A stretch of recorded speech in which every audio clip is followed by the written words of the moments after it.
안녕하세요. 법무법 인천 곽준호 변호사입니다. 오늘은 마약 사건에 대해서 논의를 해보도록 하겠습니다. 우선 몇 가지 최근에 이슈가 되고 있는 돈 스파이크 사건에 대해서 말씀을 드리고, 나머지 마약 사건에서 일반적인 내용들, 특히 단순 투약, 우리가 흔히 단투라고 부르는 사건에 대해서 말씀을 드리겠습니다. 이번 사건에서 돈 스파이크 씨가 곧바로 혐의를 인정할 수밖에 없는 이유는 무엇인가요? 일단은 이 마약 사건에 있어서 수사가 진행이 되는 것이, 마약은 보통 은밀하게 진행을 하기 때문에 경찰이나 수사관이 직접 외부에서 알기는 쉽지가 않습니다. 보통 그래서 내부에서 제보로 진행하게 됩니다. 이게 어떤 마약 사범이 검거가 되면 그 사범은 자신이 형량을 잘 받기 위해서 공적, 즉 수사 협조를 하게 되는데요. 마약 사건에 있어서는 일반 사건과 다르게 공적, 즉 수사 협조가 양형에 명시가 되어 있습니다.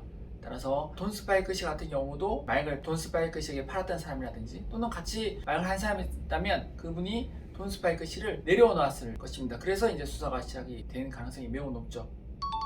그렇다면 돈 스파이크 씨가 지금 소변 검사와 모발 검사에서 양성 반응이 나왔다고 하는데, 이런 경우에는 일반적인 마약 사건에 연루된 연예인들과는 달리 바로 인정을 할 수밖에 없나요?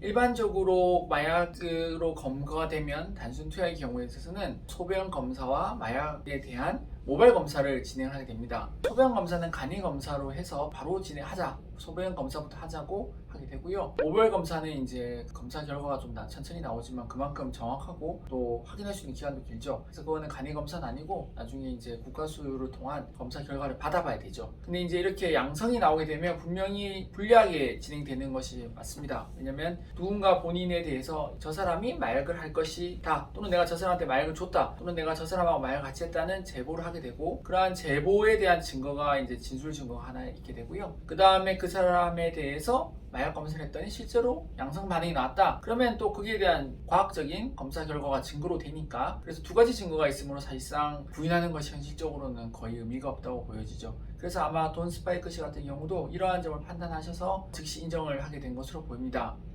그렇다면 돈 스파이크 씨는 이름이랑 얼굴이 모두 알려진 사람인데도 진짜 도망할 염려가 있어서 구속이 된 건가요?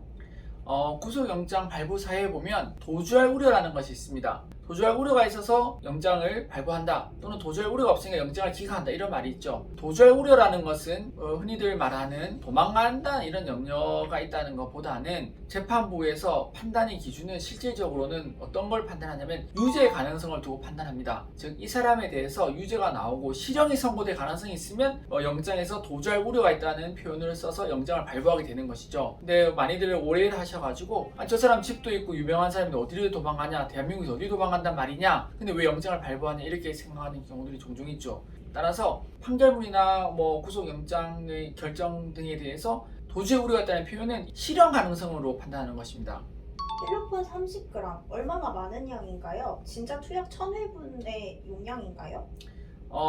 지금 돈 스파이크 씨가 검거가 됐을 당시에 필로폰 30g을 가지고 있다고 해서 그것을 1000회분이다 이렇게 표현하고 좀 자극적으로 제목을 뽑는데요. 이게 실제로 1000명이 쓸지 또는 몇 명이 쓸지 정해진 것은 아닙니다. 보통 한 짝대기 한 칸이라고 하는데요. 한 칸이 0.03g 정도 한 칸입니다. 그리고 1회 투약량이라고 하죠. 근데 이게 꼭 반드시 1회 투약을 0.03g을 한다는 것이 정해진 것은 아닙니다. 왜냐면 사람에 따라서 내성이 있을 수도 있고, 또는 강도가 있을 수 있어서요. 저희가 진행했던 분들 중에서는 본인이 4칸을 한 번에 쓰시는 분도 계셨습니다. 따라서 1000회분의 투약 분량이라는 것은 약간은 언론에서 자극적인 표현을 쓰고 있다, 이렇게 생각하시면 될 것 같습니다.